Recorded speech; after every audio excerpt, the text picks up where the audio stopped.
Assalamu alaikum, good morning, good afternoon, good evening, good day, ladies and gentlemen, ख़वातीन व हज़रात, देवियों, सजनों, सजनों मित्रों। आज हम बना रहे हैं हैश ब्राउन। हैश ब्राउन्स बनाने के लिए मैंने लिए हैं रसेट पटेटोज़। मैंने आपको पहले भी बताया था। ये धो लिए हैं, इतने अच्छे नहीं धुले। अब स्किन इसकी पील करके फिर इसको अच्छी तरह से धोऊंगी। तो ये हैं रसेट पटेटोज़ और ये फ्रेंच फ्राइज़ बनाने के लिए, हैश ब्राउन्स बनाने के लिए बेस्ट होते हैं। कई टाइप्स के पटेटोज़ होते हैं, उसकी मैं तस्वीर साथ लगा दूंगी। जो अभी आपको मैं दिखा रही हूँ ये हैं जी रसेट पटेटोज़ और ये हैं क्रीमर पटेटोज़, जिनको यहाँ पर कहा जाता है सिफ्रा वैरायटी, या शायद होगी सिफ्रा वैरायटी। तो मैं अब आपको सिफ्रा वैरायटी दिखाती हूँ। एक ये देखिए, ये जो है ये स्ट्यूज़ बनाने के लिए अच्छे होते हैं, क्योंकि ये अपना जब आप स्ट्यूज़ में डालते हैं तो ये अपना शेप को होल्ड करके रखते हैं और ये इनमें वाटर कंटेंट ज़्यादा होता है, यानी अच्छे लगते हैं ये स्ट्यूज़ में। और हैश ब्राउन्स या फ्रेंच फ्राइज़ बनाने के लिए ये पटेटोज़ होते हैं। पटेटोज़ के लिए भी यही पटेटोज़ बेस्ट होते हैं, यानी मैश्ड पटेटोज़ बनाएं, हैश ब्राउन्स बनाएं, फ्रेंच फ्राइज़ बनाएं तो रसेट पटेटोज़ बनाएं, राइट। अब मुझे नहीं मालूम कि साउथ एशिया में, जो मैं अभी आपको देख के बताती हूँ कि कौन कौन सी वैरायटी पटेटोज़ की होती है।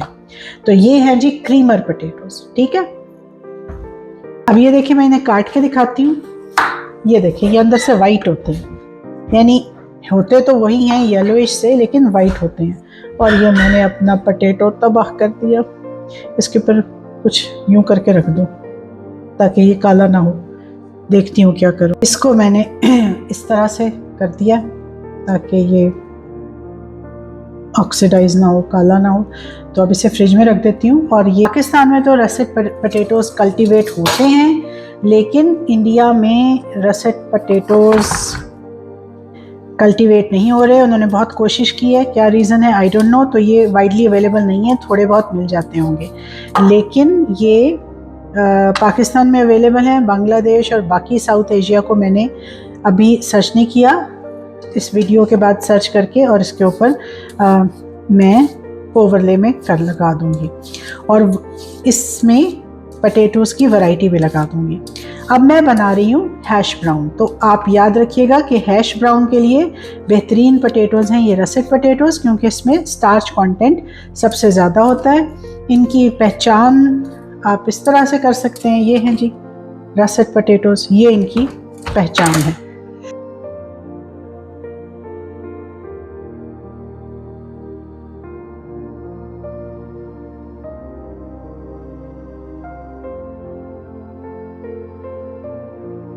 अब जी मैंने पटेटोज़ को धो लिया है और अब मैं इसको करूँगी कद्दूकश,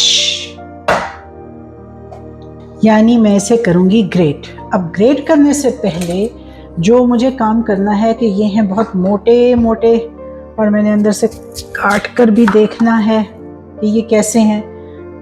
एक दफ़ा और याद करा दूँ आपको कि ये हैं क्रीमर पटेटोज़ और ये स्ट्यूज़ में डलते हैं। और ये हैं हमारे जनाब रसेट पटेटोज़। कुछ इधर से नोक पलक संवार के और मैं इसका अब कद्दू का शुरू करती हूँ, which is quite a difficult job.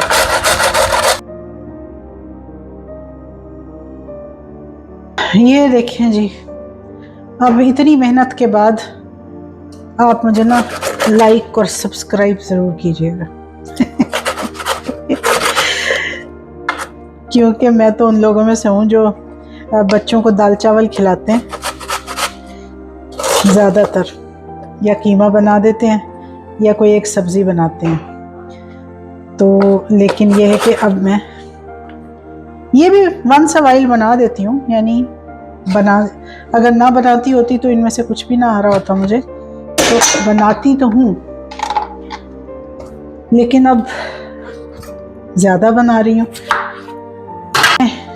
काले चने और सफ़ेद चने भिगाए हुए हैं, क्योंकि ये मैंने पकाना है, ज़ाया कुछ नहीं करना चाहिए। तो जनाब ये डाल दिया। अब इनको मैं छुरी से ग्रेट करती हूँ, which is very surprising, but I do that. ठीक है, ये देखें जी, मैं छुरी से अब ग्रेट कर रही हूँ उन्हें।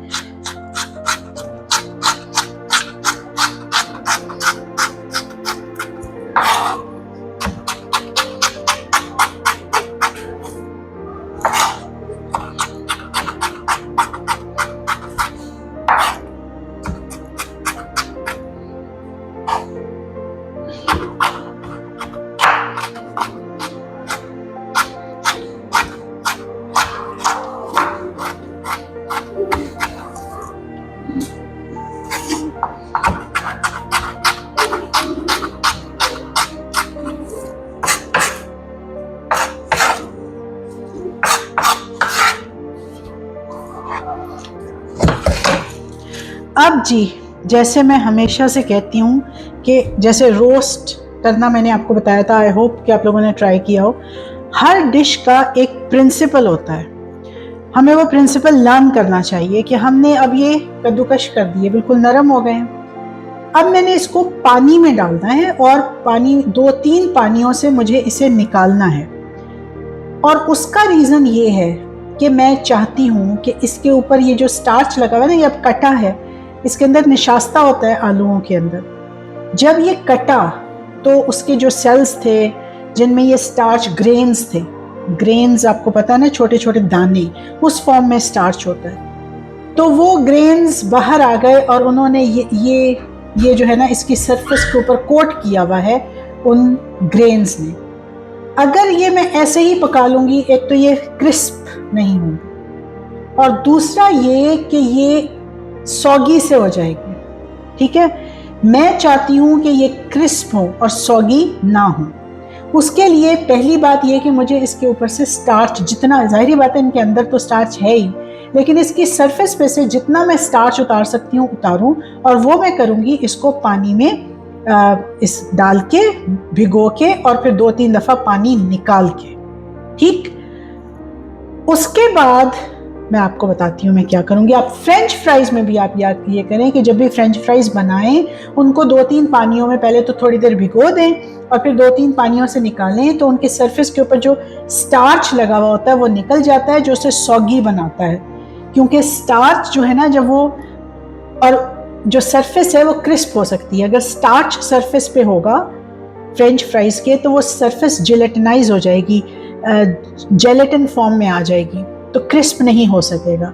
हम चाहते हैं अगर स्टार्च फ्रेंच फ्राइज की सरफेस पे रहेगा, तो फ्रेंच फ्राइज को भी आपने 2-3 पानियों से निकालना है और इसको भी 2-3 पानियों से निकालना है। पानियों से निकालने के लिए आप अपने घर में एक नॉर्मल छाननी भी यूज़ कर सकते हैं, और मेरे पास इस वक्त ये है, तो इधर मैं डालूंगी और उसमें से कर दूंगी।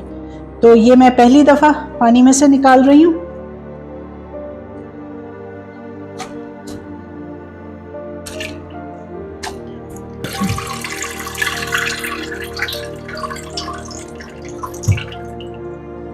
ठीक है, मैंने इसको इसमें डाल दिया। ठीक है,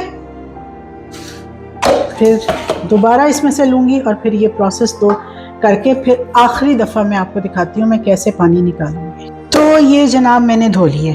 अब जो चीज़ मैं लेकर आ रही हूँ वो है ये। अब मैं आपको दिखाती हूँ वो चीज़। This is the most important thing.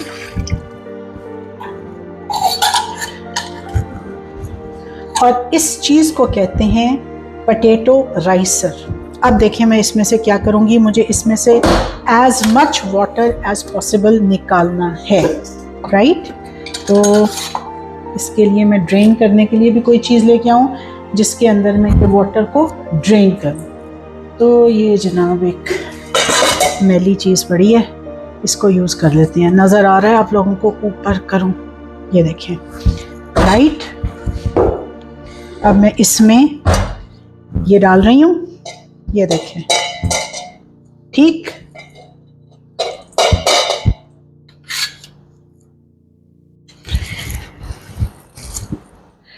ये देख रहे हैं आप, इसमें से जितना पानी मैं स्क्वीज कर सकती हूँ मुझे उतना पानी इसमें से स्क्वीज करना है, ठीक। अब यानी जितना निकल सकता है, काफ़ी निकल आएगा पूरे में से। और इससे ये होगा कि इसकी बाइंडिंग बहुत अच्छी होगी जब इसका पानी सारा निकल जाएगा, और फिर इसकी ये क्रिस्प भी बहुत बनेगा। इसको तो मैंने करना है स्टोर। अब जितने मैंने अब बनाने हैं, अब इसमें एक बात और है कि इसके अंदर आप बाइंडर भी यूज़ कर सकते हैं। बाइंडर मीन कि जो इनको जोड़ कर रखे। एग भी हो सकता है और फ्लावर भी हो सकता है। तो फ्लावर तो मैं यूज़ नहीं कर सकती, तो मैं इसके अंदर कुछ बगैर एग के बनाऊंगी, लेकिन लगता नहीं कि वो बाइंड होंगे, लेकिन ट्राई कर लेती हूँ। और बाकी एग के साथ बनाऊंगी।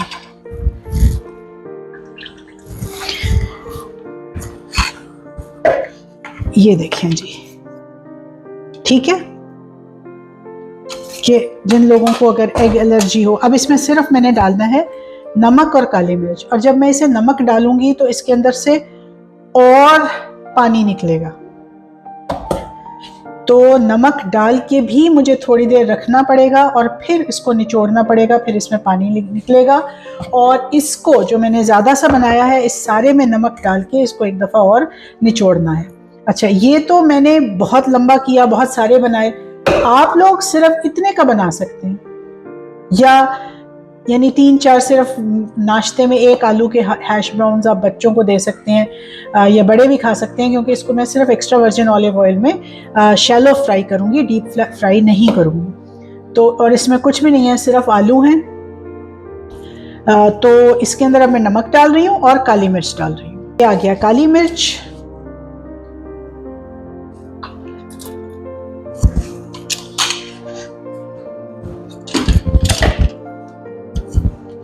ठीक है जी। अब इसमें पानी निकलेगा और वो पानी भी मुझे निकालना पड़ेगा, वरना फिर ये काफ़ी देर में पकेंगे।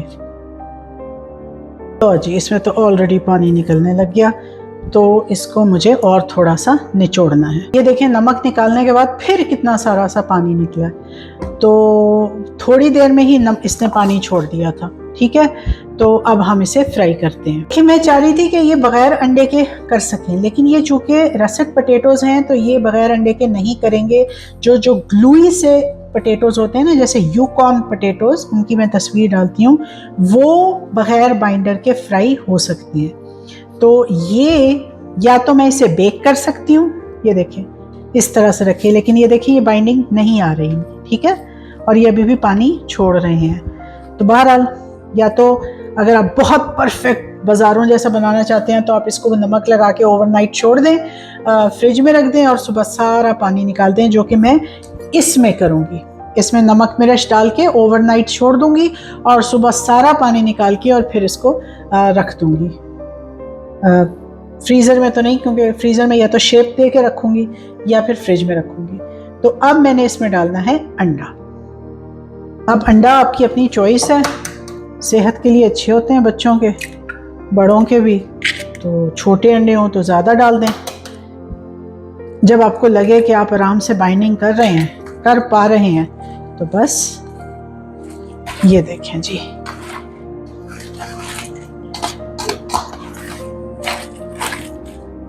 अब मैं हल्की आंच पे शैलो फ्राई कर सकती हूँ। और ये चला गया extra virgin olive oil 1 tablespoon. इसको मैं अब ब्रश कर देती हूँ इसमें अलग से लाके। और मुझे हैश ब्राउन्स अपने, ये देखें जी, मैं इसको साइड पे कर रही हूँ ताकि आग शाग ना लगे। और ये मैंने हाथ से पतला सा बनाया है और ये मैं इसमें रख रही हूँ। जो बाज़ार में बड़े ज़बरदस्त से हैश ब्राउन्स होते हैं, एक ख़ास शेप के, या जो एक ख़ास ये फूड आउटलेट्स पे मिलते हैं, वो मैश्ड पोटैटो से वो बनाते हैं और उसमें वो वाला मज़ा नहीं होता जो इनमें होता है। तो जी ये हल्की आंच पे पक रहे हैं और ये मेरा स्पैचुला है जिसके आगे सिलिकन लगा है। अभी मैंने इनको नहीं मोड़ना, पलटना, सॉरी। इनको मैं उस वक्त पलटूंगी जब इनका शेप सेटल हो जाएगा, यानी ये अपना शेप ले लेंगे।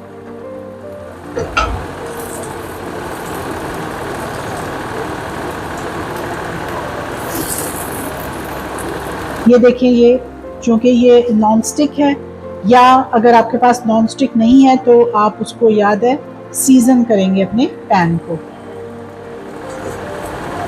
अभी नहीं, अभी मुझे डर लग रहा है ये डिसइंटीग्रेट हो जाएंगे, टूट जाएंगे, तो साथ में प्लेट ले आती हूँ रखने के लिए।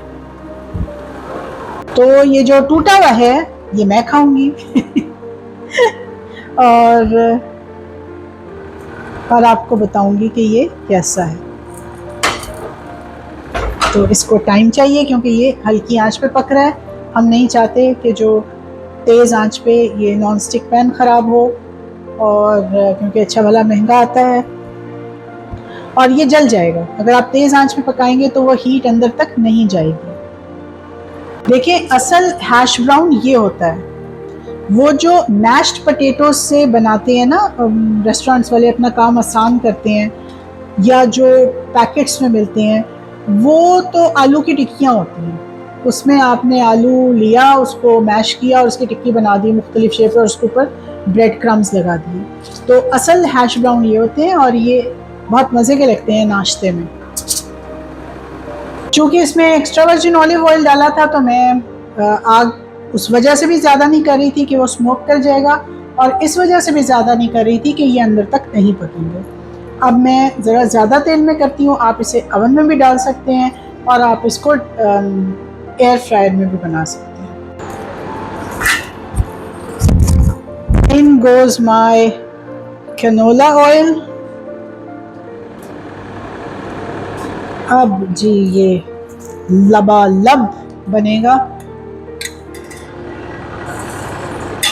आंच भी थोड़ी तेज कर देते हैं, ठीक, और बाकी बनाते हैं। ये देखें जी, कन्वेंशनल फ्राइंग में क्या उसका कलर निकला है, और इधर देखें यहाँ पे वो कलर नहीं आया, वो इतने क्रिस्प नहीं हुए, लेकिन ये ज़्यादा हेल्दी हैं। और 12 तो आप ये भी कर सकते हैं, आप बेक भी कर सकते हैं, बिल्कुल नहीं अगर ऑयल चाह रहे। और आप ये देखिए, ये देखा कन्वेंशनल शैलो फ्राइंग, ये extra virgin olive oil frying, और आप उसको एयर फ्रायर में भी बना सकते हैं। तो ये है जी जनाब असल, बिल्कुल असल हैश ब्राउन, ये हेल्दी हैश ब्राउन। चले जी, अब मैं और बनाऊं और खाना दूं, और उसके बाद किचन साफ़ करूं इंशाल्लाह। तो फिर इंशाल्लाह आपसे मुलाकात होगी कल इंशाल्लाह। तो हैव अ नाइस डे। दूसरों के लिए ज़िंदगी आसान बनाएं, make life easy for others.